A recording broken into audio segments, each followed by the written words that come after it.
नमस्कार, आप देख रहे हैं एसजीटी टाइम्स और आपके साथ मैं हूं डॉक्टर सारिका ताखर। नजर डालते हैं आज की बड़ी खबरों पर। हरियाणा के गृह मंत्री अनिल विज ने ऑस्ट्रेलिया में उद्योगपतियों का किया आह्वान। कहा, राज्य सरकार की ओर से हर संभव सहयोग किया जाएगा। एसजीटी विश्वविद्यालय के नर्सिंग स्टूडेंट्स ने गुरुग्राम के एक स्कूल में नुक्कड़ नाटक का किया आयोजन। एसजीटी विश्वविद्यालय में इंटर फैकल्टी बैडमिंटन टूर्नामेंट खेला गया।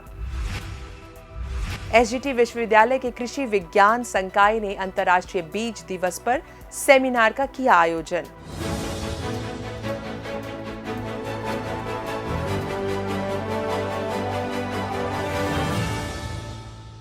और अब खबरें विस्तार से। हरियाणा के गृह मंत्री अनिल विज ऑस्ट्रेलिया के सिडनी में association of Haryana in Australia के पदाधिकारियों व विभिन्न औद्योगिक संगठनों के पदाधिकारियों की एक बैठक में उपस्थित जनों को संबोधित किया। आइए देखिए ये रिपोर्ट। हरियाणा के गृह मंत्री श्री अनिल विज ने ऑस्ट्रेलिया में उद्योगपतियों का आह्वान किया कि वे हरियाणा में निवेश के लिए आमंत्रित हैं और उन्हें उद्योगों को स्थापित करने के लिए राज्य सरकार की ओर से हर संभव सहयोग किया जाएगा। उन्होंने कहा कि हरियाणा में उद्योग स्थापित करने के लिए कानून व्यवस्था और मैन पावर से संबंधित कोई दिक्कत नहीं है। इसके अलावा उन्होंने कहा कि रणनीतिक रूप से भी हरियाणा निवेश के लिहाज से एक बेहतर गंतव्य स्थान है, क्योंकि ये देश की राजधानी दिल्ली से 3 ओर से घिरा हुआ है। उन्होंने कहा कि वर्तमान हरियाणा सरकार नई तकनीक पर बल दे रही है, जिसमें एनर्जी सेविंग इकाइयां और पर्यावरण संरक्षित इकाइयों को स्थापित करने पर जोर दिया जा रहा है। इस संबंध में ऐसी इकाइयों को स्थापित करने के लिए विभिन्न प्रकार की छूट भी राज्य सरकार की ओर से दी जा रही है।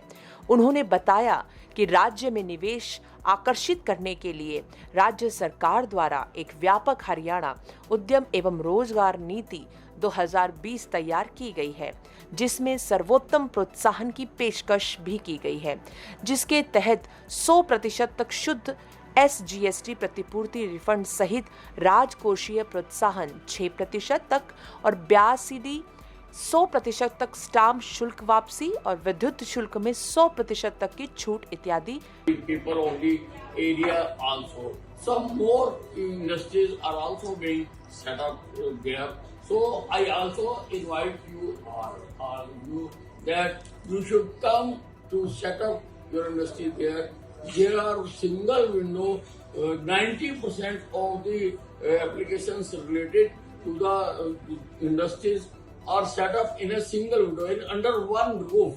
One roof service we are providing to the entrepreneurs for coming to Haryana to set up their industries. So in this meeting, I invite you all to come here. You will find no problem, no difficulty, no law and order problem. Everything is proper for an environment is very good for setting up any type of industries you wish. We give maximum emphasis for new technologies, for energy saving units, for environment generating units. We give maximum benefits to the entrepreneurs. So it is nice. So I have come here for the conference of Gita. The Gita was pronounced by Lord Krishna in the land of Haryana at Kurukshetra, and to spread the message of Gita, we are organizing.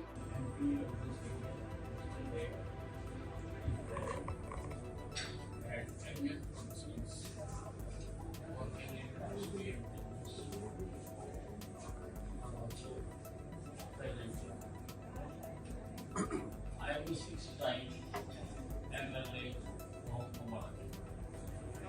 This time, government has made me, has given me portfolios of funds and power, both on public related funds.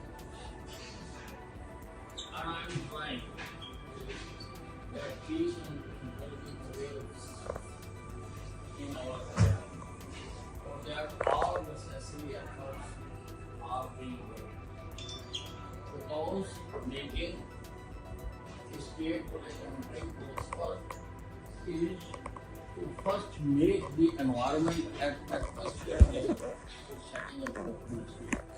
And as far as I can say, Haryana is the most favorite destination in India. शामिल है bureau report SGT times. Nursing students ने बच्चों में diarrhoea को रोकने के बारे में जागरूकता बढ़ाने के लिए गुरुग्राम के एक स्कूल में नुक्कड़ नाटक का आयोजन किया। नाटक में डॉक्टर, माता पिता, बच्चे और सामुदायिक सदस्य जैसी विभिन्न भूमिकाओं के साथ डायरिया के कारणों, लक्षणों और निवारक उपायों के बारे में बताया गया। देखिए ये रिपोर्ट। हैंड वॉशिंग और उबलते पानी जैसी उचित स्वच्छता प्रथाओं को प्रदर्शित करने के लिए विजुअल एड्स और प्रॉप्स का उपयोग किया गया था। केवल स्तनपान और पोषण और ओआरएस प्रशासन के महत्व पर जोर दिया गया। नाटक को खूब सराहा गया और नर्सिंग छात्रों को स्वच्छता और स्वच्छता की चुनौतियों से निपटने के लिए व्यवहारिक सुझाव भी दिए गए। संदेश को संप्रेषित करने और बड़े दर्शकों को आकर्षित करने में प्रदर्शन सफल रहा। ये पहल समुदाय में 5 वर्ष से कम उम्र के बच्चों में डायरिया के बोझ को कम करने में योगदान देगी। सुश्री ज्योति शौकीन, सहायक प्रोफेसर FON SGT विश्वविद्यालय, और Sushri Neetu PG tutor FON SGT विश्वविद्यालय के मार्गदर्शन में BSc नर्सिंग तृतीय वर्ष के छात्रों द्वारा नुक्कड़ नाटक का संचालन किया गया। Bureau report SGT times. फिलहाल रुकते हैं एक छोटे से ब्रेक के लिए, जल्द हाजिर होंगे।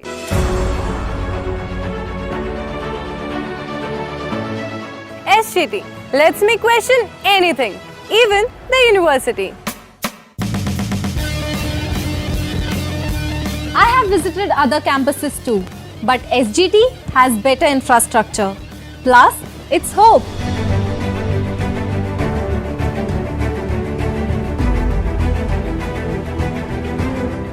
Here, we are not just students, we are emerging journalists. Cameraman Deepak के साथ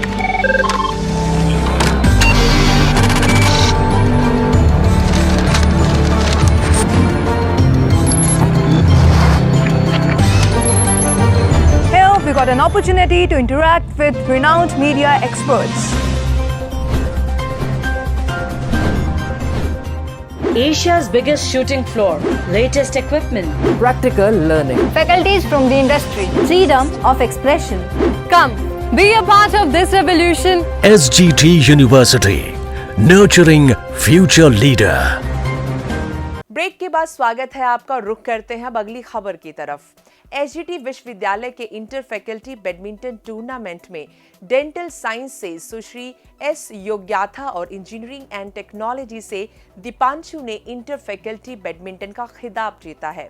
आइए दिखाते हैं आपको हमारी ये रिपोर्ट। SGT यूनिवर्सिटी के D ब्लॉक में 20 से 27 अप्रैल 2023 तक इंटर फैकल्टी बैडमिंटन टूर्नामेंट खेला गया।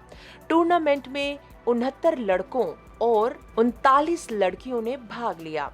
फाइनल में दीपांशु ने नेचुरोपैथी और यौगिक विज्ञान से आदित्य को 21-19 और 21-16 से हराया।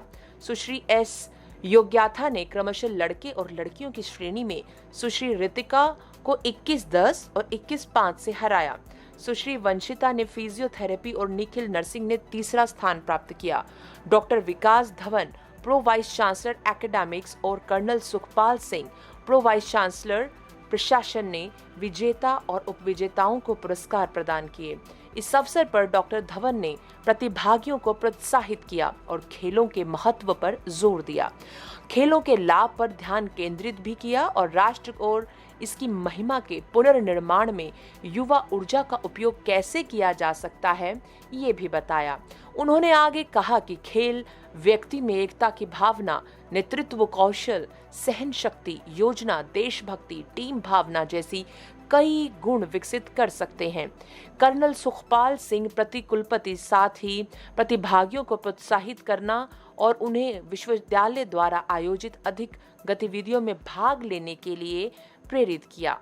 Bureau report SGT times. SGT विश्वविद्यालय के कृषि विज्ञान संकाय ने अंतर्राष्ट्रीय बीज दिवस के अवसर पर धान संकर में नींव और प्रमाणित बीज उत्पादन विषय पर सेमिनार का आयोजन किया।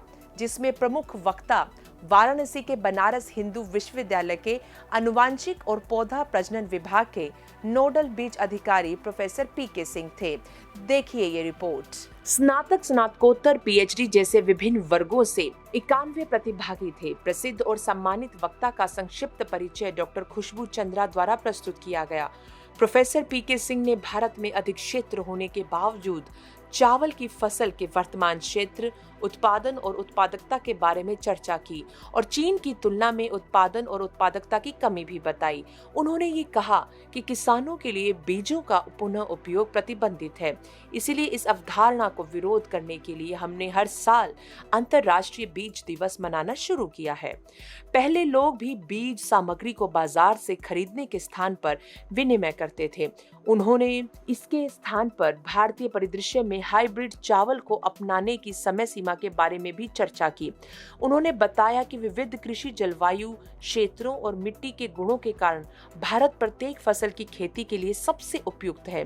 भारत में सार्वजनिक बीज क्षेत्र की तुलना में निजी बीज कंपनियां अधिक फल फूल रही हैं। युआन लोंगपिग पहले वैज्ञानिक हैं जिन्होंने चावल की स्वपरागण विशेषता को सफलतापूर्वक बदल दिया है और बड़े पैमाने पर संकर चावल की खेती की। फिर उन्होंने प्रजाति और संकर बीज उत्पादन में बाधाओं, सार्वजनिक बीज कंपनियों के प्रचार प्रसार की कमी के साथ साथ उत्पादन तकनीक पर चर्चा करते हुए सत्र का समापन किया। वक्ताओं ने प्रतिभागियों के कई प्रश्नों का समाधान भी किया और धन्यवाद प्रस्ताव डॉक्टर हिना ने दिया। Bureau report, SGT times. SGT times में आज इतना ही। फिलहाल मुझे दीजिए इजाजत। देखते रहिए एसजीटी टाइम्स।